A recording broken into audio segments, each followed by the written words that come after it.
What's Trump's closing argument right now? You know, last night on his COVID spreader tour, he's going around spreading COVID. He's like a carrier because he cares more about having big crowds than he does about keeping people safe. In the history of American politics, there are debates, and then there are moments of complete, irreversible collapse. We often wonder what happens when a man who has spent 5 decades bragging about his intellectual brilliance is finally confronted with the very document he once tried to destroy. We got the answer last night, and the headline writes itself. The night the transcript surfaced, the scene was a presidential education forum in Philadelphia. Prime time, a sold-out hall. The tension in the room was so heavy it felt almost tangible. On one side stood Donald Trump, forceful, loud, feeding off the audience. On the other was Barack Obama, calm, distant, observing it all with remarkable composure. For 30 minutes, Trump dominated the moment. He interrupted constantly. He bragged. He went on the offensive. But everything shifted when the moderator turned the conversation to academic rigor. You know, that's a little...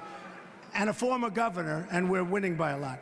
But they come down to North Carolina, not thinking about North Carolina, and every single time they come back, they say, Mr. Trump, that's where I want to spend the rest of my life. True story. 5 guys. Trump sensed an opportunity. He leaned forward toward the microphone, that familiar smirk tugging at his face, and went straight for the throat. You know, Trump said, jabbing a finger across the table, we hear a lot about academic rigor from this guy. We hear nonstop about how smart he's supposed to be. But I've always wondered, where are his transcripts? Let's see them. I've heard they were awful. I've heard he was a bad student who only got into Harvard because of, well, you know why. Affirmative action. A low, uneasy murmur rolled through the audience.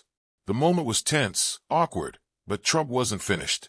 He leaned back in his chair, folded his arms, and wore a look of victory. I, on the other hand, was a top student, he announced. I went to the Wharton School of Finance, one of the hardest schools to get into. I'm a very stable genius. Guy calls you a genius, you're not going to disavow. Do we agree? Only a stupid person would disavow, not a genius. No genius would disavow being called a genius. Why would I disavow? Guy calls you a genius. Is anybody going to disavow? We don't disavow. And my Republican opponents said, you have to repute that. But him? I bet he couldn't even pass a basic aptitude test. If we took one right now, he'd fail. Trump believed he'd won. He believed he had just humiliated his predecessor on national television. But Barack Obama didn't react. He didn't bristle. He didn't raise his voice. He simply looked at Trump with a calm, almost sympathetic expression. Donald, Obama said, his voice slicing through the noise with precision.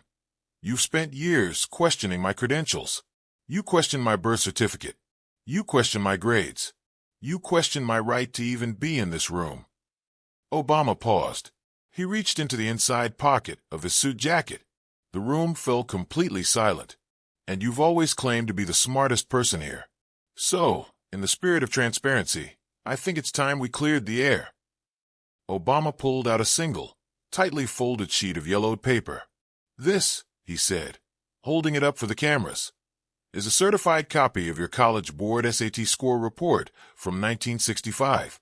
It was unsealed this morning. Trump's expression collapsed instantly. The color drained from his face. He lurched toward the microphone. That's fake. You can't read that. That's illegal. But it was already too late. Obama calmly put on his reading glasses. You claim to be a genius, Donald. So let's look at the numbers. He glanced down. Verbal reasoning, 48th percentile. The audience gasped. Below average. Mathematical aptitude, 34th percentile. Obama looked up, locking eyes with a stunned, frozen Donald Trump. Total score, 970 out of 1,600. The room exploded. Not just applause, a roar. A 970. The self-proclaimed genius had scored below the average high school sophomore. The illusion was cracking in real time. But Obama wasn't finished. He waited for the noise to fade, then delivered the final strike. You didn't get into Wharton because you were a genius, Donald. There's a note here from the admissions office. He folded the paper. You were accepted because your father, Fred Trump, made a substantial donation 2 weeks before your acceptance letter arrived. You didn't earn your place. You paid for it. The damage was absolute. Trump sat frozen, his mouth opening and closing, unable to speak. The stable genius had been dismantled in seconds by a single piece of